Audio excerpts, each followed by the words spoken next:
Bienvenidos a este análisis. Arranquemos imaginando una escena literalmente de película. Una noche en el desierto, totalmente en silencio. Acaba de terminar una batalla monumental. Y ahí está esta figura histórica, Abraham. Está parado mirando un cielo repleto de estrellas mientras el viento mueve lentamente su ropa. Este hombre acaba de lograr lo imposible. Una victoria militar contra reyes superpoderosos. Rechazó riquezas enormes, o sea, demostró una valentía increíble. Pero, y aquí está el detalle, justo cuando se apaga el ruido ensordecedor de las espadas, empieza otra batalla. Una mucho más silenciosa y, para ser sinceros, mucho más desgarradora. Su propia batalla interna. Y esto nos lleva a una pregunta súper universal. ¿Qué pasa por la mente humana cuando el reloj sigue corriendo, los años pasan y nada cambia? Porque claro, después de esa tremenda victoria militar, Abraham estaba ahí, solo en su tienda, lidiando con un peso aplastante. El peso de dudar sobre una promesa inmensa que sencillamente no se cumplía. Tenía fama, tenía recursos, sí, pero le faltaba lo más importante. Sección 1. La batalla de la duda. El capítulo 15 de Génesis es, honestamente, fascinante. Es uno de los momentos más íntimos de todos estos textos antiguos. A ver, no arranca con una lista de reglas estrictas ni exigencias divinas, para nada. Va directo a la yugular del miedo y la ansiedad humana. Le dice, no temas, Abraham. Y si lo pensamos bien, tiene todo el sentido del mundo. Abraham venía de pelear contra los reyes más fuertes de la región. Lógicamente, al volver a casa, su cabeza debía ser un torbellino. El miedo a una venganza, las posibles represalias, esa incertidumbre seguramente lo estaba volviendo loco. Pero lo primero que recibe es eso, pura protección. Un mensaje directo para que respire y se calme. Pasemos a la sección 2. Una promesa imposible. Cualquiera de nosotros puede identificarse con la agonía de esperar, ¿no? Ese desgaste mental de aferrarse a una promesa gigante durante décadas y no ver absolutamente nada de progreso en el día a día. Biológicamente hablando, el tren de Abraham ya había pasado. Parecía demasiado tarde para tener un hijo, así que, usando la pura lógica, él asume que su heredero legal iba a terminar siendo alguien de su casa, su siervo Eliezer de Damasco. Es un punto clave porque nos aterriza la realidad de que incluso estos gigantes históricos de la fe también tenían esta lucha interna durísima entre lo que dictaba su lógica y lo que les pedía su creencia. Entonces, la narrativa nos empuja a una escena súper visual. Imaginen esto. Los sacan de su tienda en medio del silencio absoluto del desierto nocturno y le dicen que mire hacia arriba, que mire esos miles y miles de estrellas brillantes. Es un contraste brutal, de verdad. Por un lado, se le hace esta promesa astronómica de una descendencia que ni siquiera se puede contar, y por el otro está la dolorosa y cruda realidad de estar ahí parado sin un solo hijo biológico.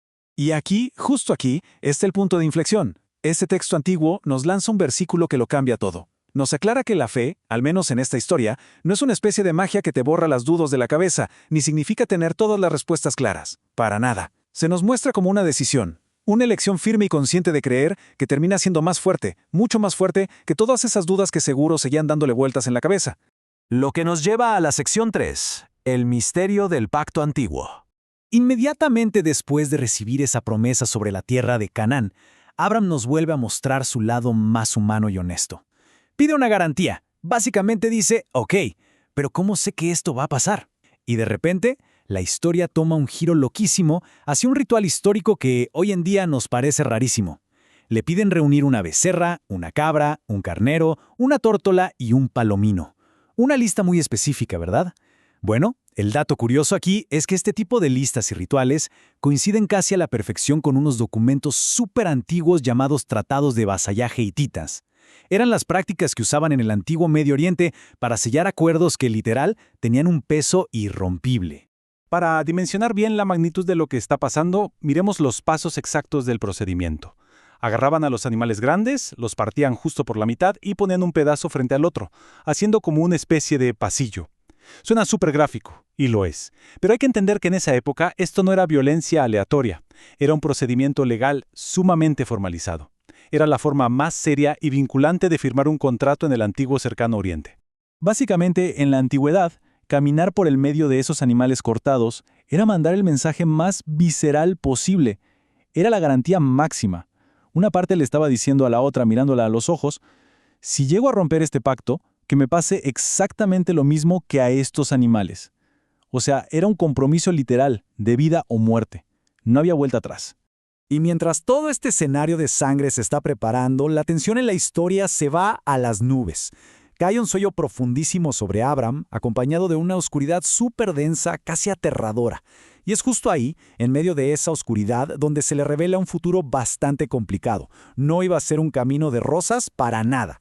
La promesa incluía la condición de ser extranjeros en otra tierra, ser oprimidos y terminar en esclavitud en Egipto antes de que llegara esa tan ansiada liberación y el regreso definitivo. 400. Hay que detenernos un segundo en este número porque enfatiza el peso brutal de la demora.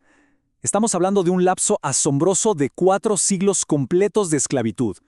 400 años de esperar en la oscuridad, generación tras generación, antes de que esa gran promesa de libertad y de volver a su tierra se hiciera realidad por fin. Sección 4. El fuego y la garantía. Y así llegamos al clímax místico de todo este episodio, en pleno silencio y en la oscuridad total de la noche. Lo más loco de todo esto es el contraste entre lo que se esperaba culturalmente y lo que realmente pasó. La costumbre dictaba que las dos personas involucradas tenían que caminar juntas por ese pasillo, pero el relato nos dice que, de repente, solo una presencia divina, representada visualmente por un horno humeante y una antorcha encendida, pasó por en medio de los animales. El pacto quedó sellado de forma completamente unilateral. ¿Qué significa esto? Que el cumplimiento de la promesa ya no dependía de si los humanos, que somos súper frágiles e inconstantes, cumplían o no su parte. Y para terminar de cimentar este pacto sagrado, la narrativa pone los pies en la tierra, literalmente. Se establecen fronteras geográficas concretas para esta tierra prometida. Dice, desde el río de Egipto hasta el gran río Éufrates. Entonces, la promesa da un salto. Deja de ser una simple idea abstracta flotando en el aire y se convierte en un compromiso territorial tangible en el mapa de aquel mundo antiguo. Llegamos a la sección 5. El significado de la espera. Si aterrizamos toda esta historia milenaria a nuestra experiencia humana diaria, bueno, todos sabemos lo desesperante que es esperar, ¿verdad? Esperar a que una situación mejore, que las cosas cambien, o ver por fin el resultado de algo en lo que pusimos toda nuestra fe.